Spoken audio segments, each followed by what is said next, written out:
Baik, kita mulai ya. Ini hari ini kita setengah jam saja. Ini benar-benar harus setengah jam ya. Soalnya saya jam 7 ada ini, ada seminar lagi. Ya, oke. Baik, hari ini kita mau cek gini.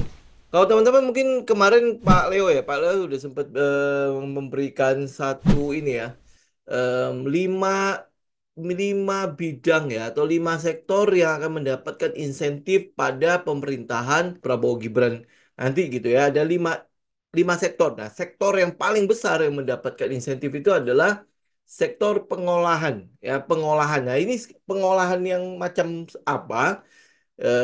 Saya nggak ketemu ya, benar-benar kita nggak tahu apakah dia karena smelter atau mereka yang berpartisipasi di bidang hilirisasi ya, sehingga mungkin ya tidak menjual dengan yang digali langsung dijual gitu, tapi diproses dulu baru dijual atau seperti apa gitu ya. Tetapi hari ini kita coba lihat dulu ya, ada industri-industri yang bergerak di bidang energi ya. Kita mau lihat itu dulu. Nanti habis itu besok kita baru bicara di hari Rabu ya, kita baru bicara lebih jauh lagi mengenai basic material ya, apakah pengelolaan itu masuk ke sektor itu. Tetapi yang kita lihat adalah ini kenapa saya bicara mengenai sektor ini. Kalau kita perhatikan sektor energi, kenaikannya kan sudah sangat tinggi ya, sudah sangat besar malah ini sektor energi. Ya, di dalamnya ya memang ada salah satunya adalah batu bara ya. Nah, hari ini kita coba bahas dulu ya, ada saham-saham batu bara apa yang menarik secara teknikal dulu ya. Nah, nanti sembari itu teman-teman tolong dicek gitu ya ke dalamnya. Ini apa yang akan menyebabkan si apa saham-saham energi itu sampai naik ya, sampai ngebreak dan lain sebagainya itu apa yang menarik di sini? Apakah itu berhubungan dengan sentimen si apa ada insentif dari apa sektor pengolahan atau seperti apa? Ya, jadi teman-teman ya itu ya coba nanti di search ya. Ya, karena waktu kita cukup terbatas hari ini ya. Paling kita akan maksimal setengah jam lah ya. Oke. Nah, jadi saya akan tunjukin beberapa technical. Jadi itu 2, 4, 6, 8 ya. 8 saham-saham batubara teknikalnya. Jadi nanti mungkin teman-teman dari 8 ini eh, ada secara teknikal ada 4 yang menarik ya. Nah, jadi mungkin kita bisa mengerucut ini kira-kira kenapa nih yang ini masih belum, yang lain kok sudah gitu ya. Oke, ya kita mulai ya. Yang pertama yang kita bahas itu adalah Adaro. Ini kan adalah market leader ya. Ya, selalu ya kita pengen coba adalah pengen tahu adalah siapa tahu market leadernya masih bisa dapat bagian nih kita ya. Kalau memang kita masih bisa dapat market leader akan lebih baik. Ya, tapi kalau enggak ya terpaksa harus cari yang followernya lah, second liner atau third liner. Oke. Nah, kalau teman-teman lihat yang Adaro, ya Adaro nih, ini di depan kita adalah Adaro, kita tahu bahwa dia turun, kemudian habis itu ngebes. Ya, ngebes dan akhirnya hari ini kemarin ya, ini 2 hari ini dia sudah mulai ngebreak ya. Nah, kita berharap sih nanti akan ada pullbacknya lah. Pada saat dia pullback, saya sih berharap kalau bisa pullback yang lebih dalam sekalian ya di daerah sekitar 3.000 ya. Nggak tahu nih bisa nggak sampai ke situ. Kalau nggak bisa berarti akan sampai ke sekitar 3.200-an ya. Ini nanti kita tinggal perhatikan. Tapi yang pasti adalah dia sudah ngebreak ya. Sudah break dari area base-nya dia yang bawah. Ya, nah ini saya udah sengaja taruh yang paling atas nih ya. Support yang paling atas dia udah break. Jadi ini di atas ini kan juga ada gap ya. Teman-teman yang di IG kelihatan ya, ini ada gap. Jadi ini pasti akan dikejar dulu ke sana. Ya, kemudian habis itu nanti mungkin ada pullbacknya. Atau mungkin dia akan pullback dulu baru dikejar ke sana. Ya, kan? Karena ini ada gap nih. Dan itu hampir boleh dibilang di saham-saham batu bara yang lain itu juga gap-gap gitu deh di atas itu. Mungkin kemarin tuh sempat ada kejutan apa saya juga udah lupa di daerah awal-awal awal Januari itu ada kejutan apa gitu ya sehingga membuat banyak sekali saham-saham energi ini gap down ya mungkin apa di situ mungkin ada dividends atau apa gitu tapi ini masih awal Januari soalnya ya ini pertama yang Adaro jadi kemungkinan besar dia akan ngejar gap tutup gap kemudian pullback ya selalu kita kita tungguin dia pullback aja kalau teman-teman kejar Adaro ya jadi tunggu dia pullback nah tapi yang saham yang lain adalah Indika. Nah, kita lihat Indika dulu ya. Biar clear nih. Gue perlu kejar Adaro apa enggak? Nah, Indika. Teman-teman bisa lihat nggak Indika? Indika Energi. Ini ini saham kita banget ya. Kalau kita bilang setup kita, ini setup kita banget. Jadi dia udah turun, jebret jebret jebret jebret gitu kan ya, udah dibawa dan udah di dasar ya. Kemudian habis itu sempat spring. Nah, ini mungkin karena beberapa waktu ini kita hampir boleh bilang tidak tertarik sekali ya sama batu bara ya. Tetapi ini dia udah sempat spring nih ya, dia V-shape ya. V turun, kemudian habis itu hold. Lihat nggak? Ya, kemudian habis itu pullback lagi. Jadi ini udah confirm LPS-nya.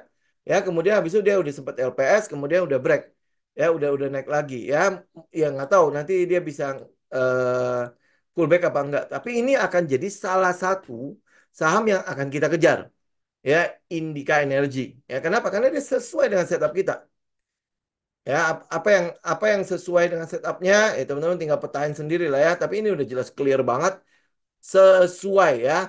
Jadi sahamnya itu sudah turun, kemudian habis itu ngebest, kemudian habis itu udah menunjukkan springnya juga, kemudian habis itu sudah LPS ya. Mungkin ya kalau ini kita bilang agak telat, ya kita udah bisa masuk di Komet kan. Kalau di money spotnya ketinggalan, ini daerah money spotnya.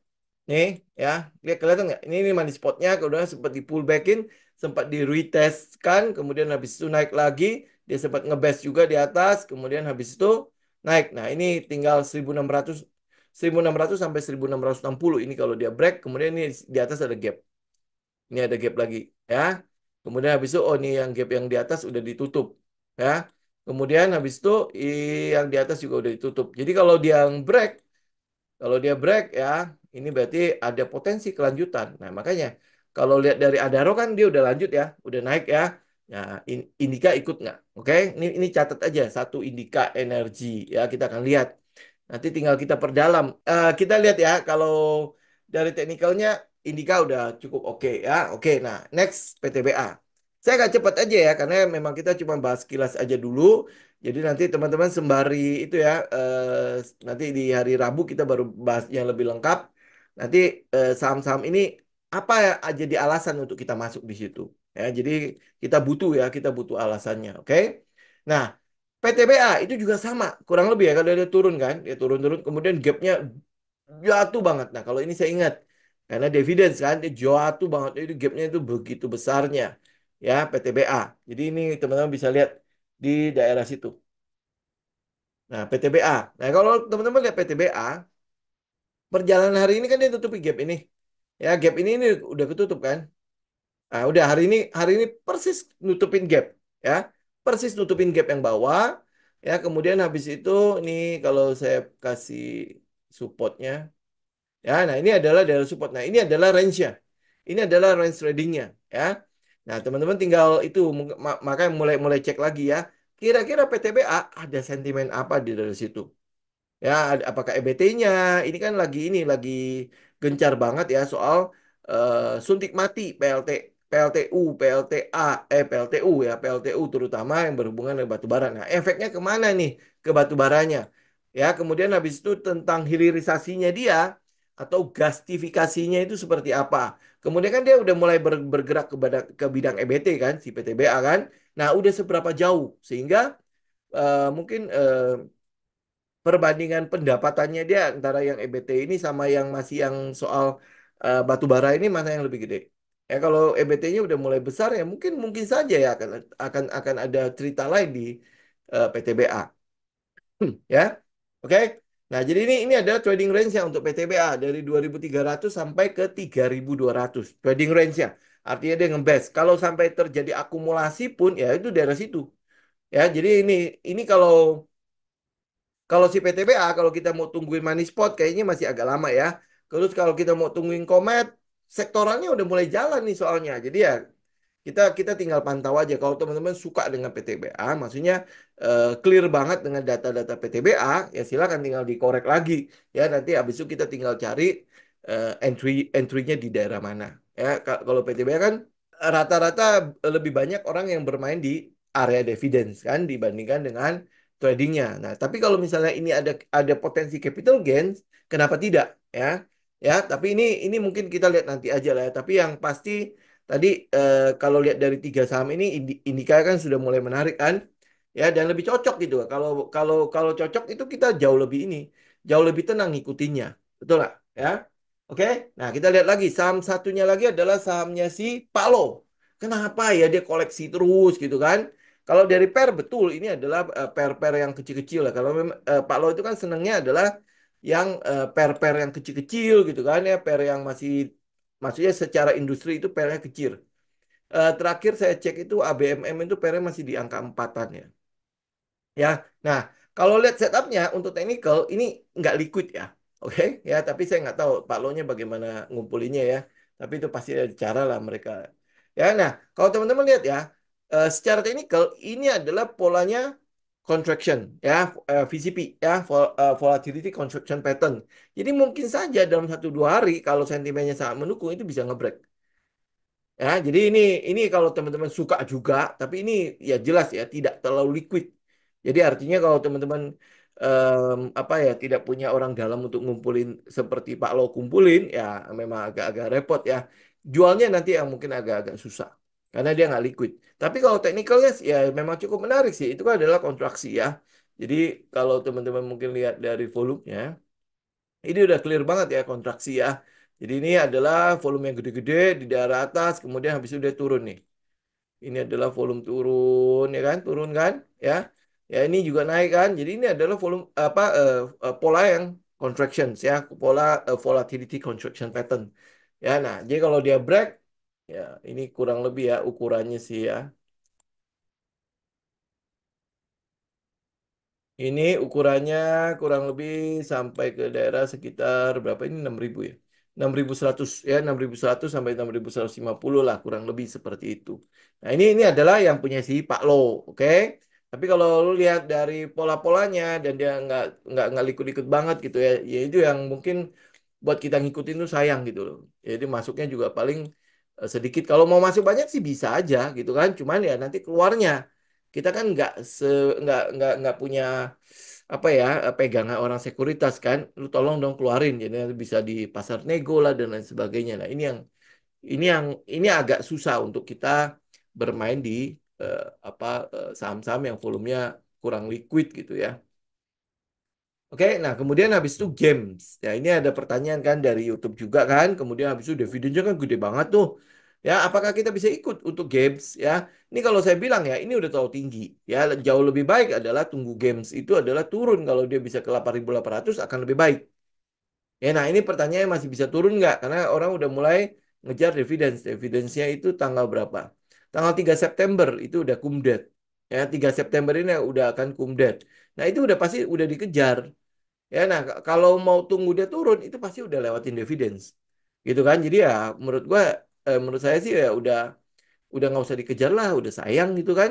Ya dan dia udah lagian udah naiknya udah lumayan juga, harganya juga udah cukup premium, sekarang udah di 10.000 sampai 11.000 malah. Ya, nah tanggal 3 September itu kan kurang lebih udah minggu depan. Ya, dia mau ngejarin ngapain? Ya kalau untuk dividend hunter kita enggak lah.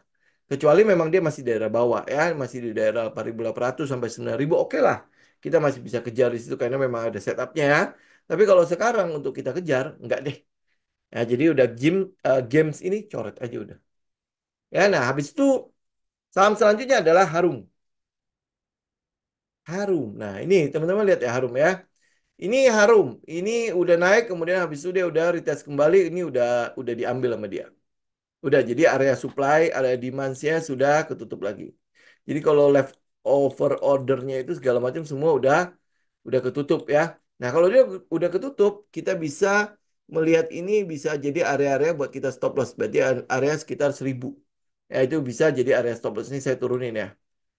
Nah, area-area sekitar ini lah. Berapa itu? Ya, kurang lebih 1.000. 1.000 itu bisa menjadi area stop loss-nya kita. Nah, kita lihat sekali lagi ya, untuk si Harum, ini kan saya kasih trendline di situ ya. Jadi ini buat sinyal kita masuk awal.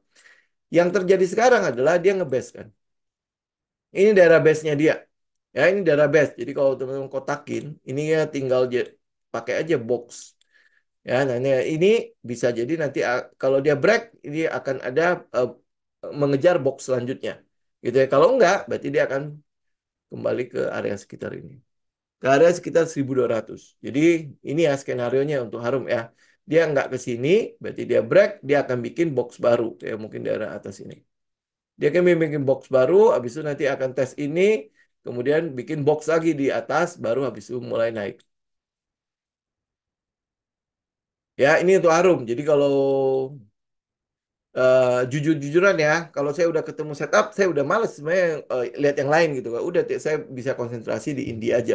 Tapi ini kan adalah saham-saham yang cukup menarik ya. Siapa tahu ada yang lebih baik daripada Indika gitu kan. Ini adalah Harum ya. Jadi Harum bikin box, bikin base di situ. Jadi antara dia break box itu, dia akan bikin box selanjutnya. Jadi teman-teman tinggal ikutin aja box-boxnya itu ya. Kalau dia bisa break, ini break berapa ya? 1400.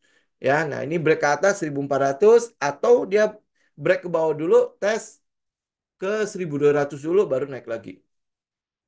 Ya, ini untuk Harum. Kemudian KKGI. Ya, ini udah mulai ke third liner ya.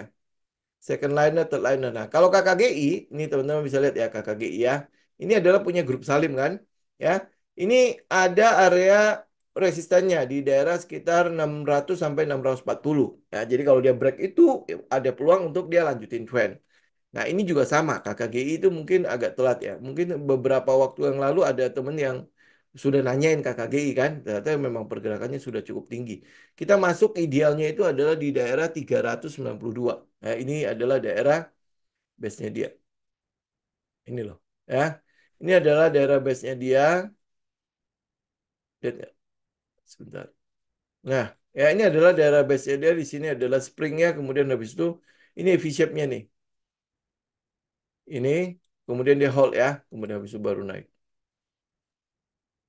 Ya, ini KKGI. Jadi kalau dibilang ketinggalan, ya sudahlah ketinggalan. Udah, mau bagaimana lagi? Itu kan kita nggak bisa mengulangi lagi kan? Ya, ini kalau teman-teman mau lihat fase-fasenya, kita bisa turun ke 4 jam. Atau 1 jam juga kayaknya bisa. Nah, ya, lihat ya. Ini kan adalah areanya nih. Ini base-base, ini kan turun, kemudian base, kemudian habis itu V-shape. Turun, terus hold, terus naik. Ya, oke. Udah ya, ini udah ketinggalan, sudahlah. Jadi kalau kita bilang KKG, ya udah nggak usah dikejar. Ya, karena udah ketinggalan, kita masih punya yang lain. Ya, kecuali udah nggak punya yang lain, ya tunggu dia breakout, kita ikut. Oke? Ini karena kita masih punya yang lain, nggak usah dikejar. Oke? Nah, terakhir, saham terakhir itu adalah, emang kenapa suaranya? Kayaknya suaranya nggak bagus yang di IG.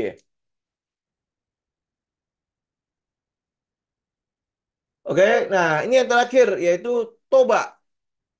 Toba ya. Toba. Nih, Toba. Ya, ini kan udah beberapa waktu yang lalu atau mungkin kemarin ya, kemarin kita baru bahas ini. Jadi apa yang kita tunggu dari Toba? Ini lihat ya, ini Toba ya. Ini kan adalah daerah base-nya, Toba. Oke, daerah base-nya, kemudian habis itu dia break. Ya, kemudian habis itu ini kan adalah daerah SOS-nya. Ya, ini daerah SOS. Nah, yang kita mau tunggu apa? Ini Toba kan persis ya, seperti yang skenario kita ya. Dia kan retest ya atau pullback. Nah, ini pullback ini yang kita tunggu. Pullbacknya daerah mana? Ini kalau teman-teman ambil kotak ini aja. Jadi kalau kita mungkin mau mulai masuk duluan, itu daerah kotak ini. Ya, daerah 324 sampai 350. Benar ya? 32 ya, 324 sampai 350. Ya, ini daerahnya. Jadi kalau udah bisa mulai cicil daerah situ. Kalau sampai nanti dia bisa lebih dalam lagi, yaitu di 268. Nah, stop loss teman-teman ada di bawah sini nih. SL-nya ada di sini. Di berapa nih? 193. Ya atau mungkin ya 193 ya. Ya, kurang lebih di 193 itu ada SL-nya. Jadi ini tunggu dia pullback. Ini jelas pullback ya. Kita lihat volumenya pasti kecil. Nah, ya. Jadi ini naik volumenya, ini turun, volumenya juga ikutan turun. Ya, jadi nanti ini pasti akan turun-turun terus. Nanti di sini akan ada candle penolakan. Biasanya kayak gitulah.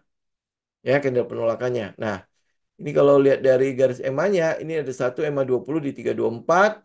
EMA 200-nya ada di 290. Nah, jadi ya mungkin ya daerah-daerah situ lah. Teman-teman bisa tungguin. Ya, betul. 290, 324. Ini Toba. Ya, oke. Nah, kalau lihat dari 8 saham tadi, saham mana yang kita bisa pilih? Yang pertama adalah Indika. Ya, Indika. Nah, tinggal cari alasannya. Tinggal cari kira-kira apa yang sedang diantisipasi oleh market. Kemudian yang kedua adalah Toba. Jadi Indika itu mungkin market leader, ada di first liner-nya. Terus habis itu kalau lu mungkin seneng cari yang gerak-geraknya agak cepat-cepat ya, ingat ya, jantungnya diperhatikan ya. Oke, yaitu Toba. Nah, jadi ini dua pilihan untuk saham-saham batu bara. Ya, nah, tinggal kita masuk lebih dalam lagi ke alasannya, ke sentimennya. Ya, kira-kira dia akan ada di sekitar mana. Oke? Nah, oke. Saya ini ada 10 menit ya. Saya mungkin ngambil dua pertanyaan tadi. Apa tadi ya di IG ya? Satu, sorry. IG itu ada, oke. Oh, ini pertanyaan lama ya. IG itu ada BRMS sama dari Zoom Doit ya. Kita lihat ya. Oke, saya bahas BRMS dulu ya. Ini mungkin pasti gara-gara emas kan. Ya, BRMS udah clear banget kita akan tunggu dia break. Kalau teman-teman mau cicil dulu ya mungkin SL-nya agak agak agak gede dikit ya. Tapi ini tinggal di apa namanya disiasati dengan posisi sizing ya. Oke, nah, oke, jadi ini yang akan ditunggu di BRMS satu berapa? 165 sampai 170 ya. Jadi kalau dia break 170 itu mungkin akan jadi satu sinyal buat teman-teman ikut BRMS. Kalau mau cicil dari sekarang, kalau memang lu udah yakin banget dengan data-datanya, ya monggo aja.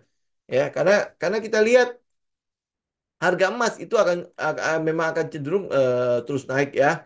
Walaupun nanti mungkin akan ada sell on news. Ya, nanti mungkin akan ada sell on news gitu ya di daerah BRMS. Jadi makanya dari itu kita lebih baik tunggu benar-benar dia break 170-an ya dan ikutin harga emas kalau memang mau ambil yang daerah buat BRMS ya. Ikutin harga emas.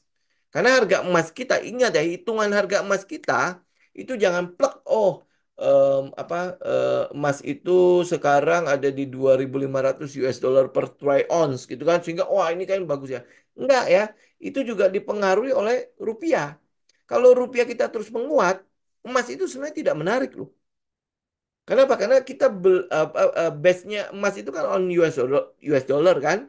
Jadi kalau lu mau lihat emas itu akan terus naik harganya, maka rupiah kita harus melemah gitu. Jadi ini bukan berarti kita itu yang mensyukuri bahwa rupiah kita akan melemah ya, enggak ya. Em, tetapi kalau rupiah kita menguat, emas itu sebenarnya tidak menarik. Karena harga emas itu akan bergerak tambah murah. Ya ini sekarang kalau nggak salah ya, terakhir itu kan di sekitar 1.300.000 sampai 1.400.000 gitu. Ya, nah dengan rupiah yang terus menguat, otomatis dia nggak di situ atau nggak mungkin belum bergerak kemana-mana gitu loh. Ya, nih teman-teman bisa lihat ya, rupiah kita ini mungkin nanti akan melemah nih, bentar lagi. Ini ada di 15.000 sempat sampai ke 15.300 sempat loh sampai ke 15.300. Nah, tanggal 18 September sudah ketahuan kalau The Fed itu pasti turunin suku bunga. Udah ya, Paulus sudah ngomong it's time ya, sudah waktunya nih. Gitu kan? Jadi pelemahan apa penguatan untuk rupiah itu masih punya range atau masih punya ruang yang masih cukup besar. Teman-teman bisa lihat ya kotaknya ya. Saya mungkin akan kalau dia sampai bisa menguat itu bisa sampai ke 15.000. Ya kemarin kan kita kita targetnya cuma sampai ke 15.875 kan antara segitu kan targetnya teknikal kan. Ternyata pas kita kita update perkembangannya dan dinyatakan bahwa tanggal 18 itu sudah presentasinya sudah sangat besar untuk penguatan ya sehingga gap ya kan. Ini ada gap nih, nanti pasti akan ditutup kan? Ya, jadi teman-teman udah pasti udah ketahuan kalau rupiah kita masih akan ke potensi untuk melemah sampai ke 15.900-an nanti ya. Tapi ini kalau sampai semua indikator ekonomi kita masih terus bagus, ya rupiah kita ada potensi sampai ke 15.000. Masih ada potensi sampai ke 15.000. Nah, apalagi nanti euforia pemerintahan yang baru, kemudian ada euforia program-program baru, ya. Nah, ini sangat mungkin rupiah kita akan terus dibuat menguat. Ya, karena memang ini adalah kesempatan di mana sentimen dolarnya negatif, ya, sedangkan sentimen untuk rupiah, untuk mata uang yang lain, termasuk yen, itu lagi cukup positif, gitu. Jadi karena sentimennya cukup positif, kalau ditambah lagi dengan intervensi Bank Indonesia, ini kalau Bank Indonesia melakukan intervensi ya, itu akan jauh lebih cepat penguatannya. Tahu ya, karena sentimennya positif, disuntik lagi, dibuang lagi US dollarnya, itu akan jauh lebih positif ya. Nah, kalau penguatan itu terus berlanjut, ini yang saya bilang, postpone untuk resesi itu sangat mungkin terjadi. Ini bukan resesi yang nggak jadi ya, tapi dipospon ya. Nah, kalau postpone resesi, emas itu kan nggak akan diburu ya, walaupun nanti US dollarnya melemah ya, walaupun nanti US dollarnya melemah pasti bagus untuk emas kan ya. Tetapi yang saya lihat itu nanti kalau terjadi pengumuman suku bunga, kelihatannya akan ada sell on news. Ya, sangat mungkin akan terjadi sell on news. Jadi ya teman-teman bisa lihat ya, dengan sendirinya, dengan sendirinya saham-saham emas itu sebenarnya tidak terlalu menarik untuk saat ini, gitu ya. Walaupun mungkin teknikalnya oke, gitu kan. Jadi karena itulah makanya teman-teman harus bisa dapetin pull apa breakoutnya. Itu breakout pun harus disertai oleh sentimen cukup positif. Yang tadi saya bilang, sentimennya itu tidak terlalu positif-positif sekali sebenarnya untuk emas, ya kan? Gitu ya. Kecuali The Fed itu tidak jadi nurunin suku bunga. Jadi kemungkinan besar emas itu akan tambah naik lagi, iya. Karena potensi resesi itu akan semakin besar. Ya, ini yang kita lihat ya. Karena kan emas itu adalah safe haven kan. Sehingga sehingga kita lihat ya berarti akan ada potensi pelemahan pada rupiah kita, penguatan pada harga emas, ya itu yang mendukung pendapatan dari emiten-emiten ini yang akan jadi gitu. Oke. Ya, ini yang kita lihat ya. Jadi lebih baik nunggu oh pabrik kesekiannya kan. Oke, nah jadi kalau saya bilang secara teknikal sih mungkin oke menarik lah kalau dia bisa ngebreak 170. Tetapi kalau ketiadaan sentimen, jadi nggak ada bahan bakarnya untuk dia naikin. Kalau lu bilang, oh emas kan naik kenceng banget kan? Emas itu sudah naik kenceng banget dari bulan lalu. Dari 2000, 2200, 2400 itu udah sekarang udah 2500. Tapi harga-harga emiten emas gimana? Di situ-situ aja kan? Gitu kan? Ya karena efeknya itu memang tidak terlalu besar kecuali kalau masuk ke dalam resesi. Itu akan jauh lebih gede. Karena kalau masuk ke dalam resesi, rupiah kita melemah sekaligus kenaikan harga emas. Itu yang akan mendorong pendapatan dari emiten emas gitu. Ini yang kalau yang saya lihat sekarang kurang lebih begitu. Oke? Itu BRMS ya, dan emiten emas yang lain itu kurang lebih sama lah. Oke, nah sekarang duit. Ini Doit, ini kan adalah kontraktor, ya dia bukan nggak tahu pabriknya, tambangnya kan nggak jadi, karena kan dia kalah kalah ini kan, kalah lelang kan. Tetapi emitennya untuk teknikalnya itu masih menarik, oke, ini masih menarik walaupun udah cukup tinggi ya. Jadi kalau teman-teman, saya nggak tahu sih kalau masih pegang ya lebih baik dipegang. Tapi kalau misalnya udah nggak pegang, ini kalau kita mau masuklah di dekat-dekat 700. Masuklah dekat-dekat 700. Itu mungkin akan lebih menarik. Karena SL kita ada di kotak ini. Mana sih? Nah, SL kita ada di kotak itu. Jadi berarti di bawahnya 600. Jadi makanya masuklah dekat-dekat 700. Itu daerah yang lu bisa cicil. Ya. Nah, kalau ada sentimen cukup positif untuk emas, ya harusnya cukup positif juga untuk kontraktornya, gitu kan? Jadi, nah, terus habis itu ini kan adalah all time high 810 ya. Ini untuk saat ini all time high. Sebentar, saya lihat dulu all time high. Ya, sebelumnya di mana? Sebelumnya ada di daerah sekitar 2000-an ya. Nah, ini 1700 dulu deh yang kejar. Ya, jadi ini akan dikejar itu sekitar 1100, 1200 lah. Ya, ini yang akan dikejar oleh Doit nanti. Ya, ini adalah tipikal saham turnaround. Ya, masih ingat kan ya? Ini adalah tipikal saham turnaround dan sebenarnya ini kalau kalau dibilang break base, ini baru nge-break kok.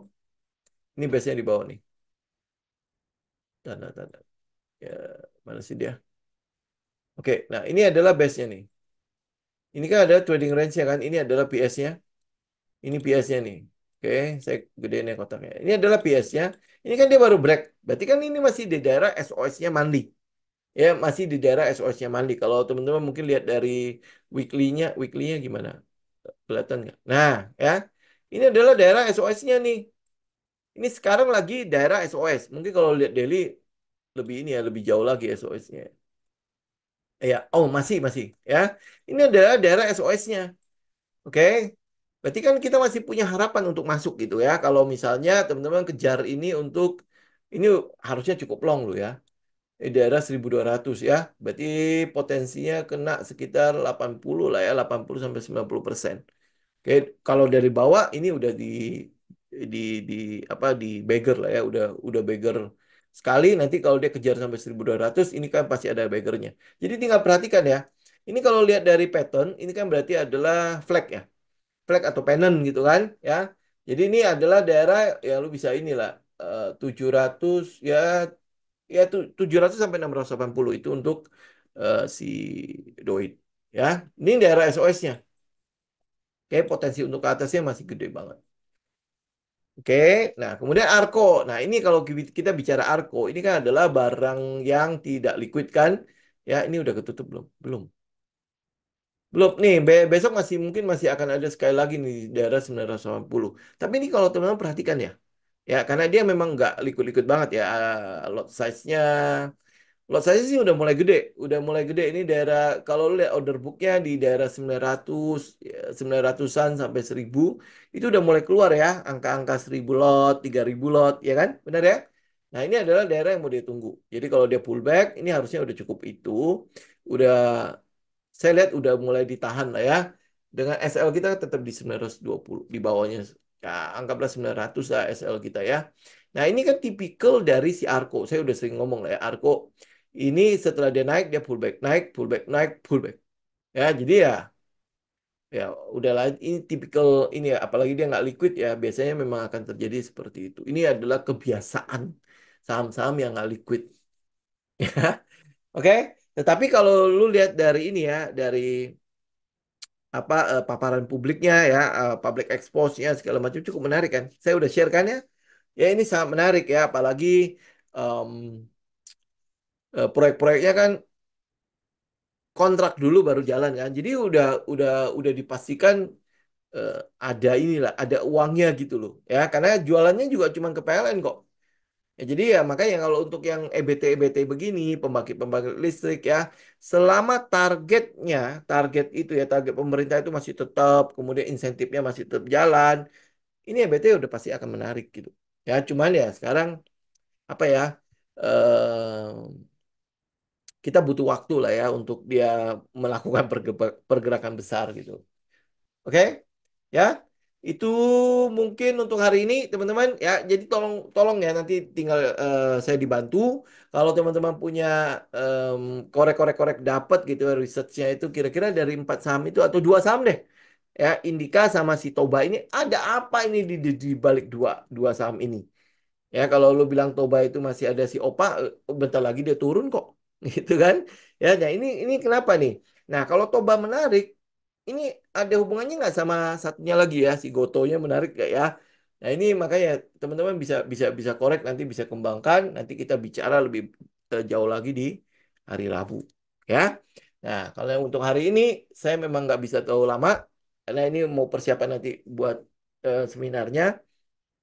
Jadi kita akan ketemu Rabu. Nah, saya tolong dibantu kalau nanti ada data-data apa, tolong nanti di-share ya. Oke? Thank you semuanya teman-teman.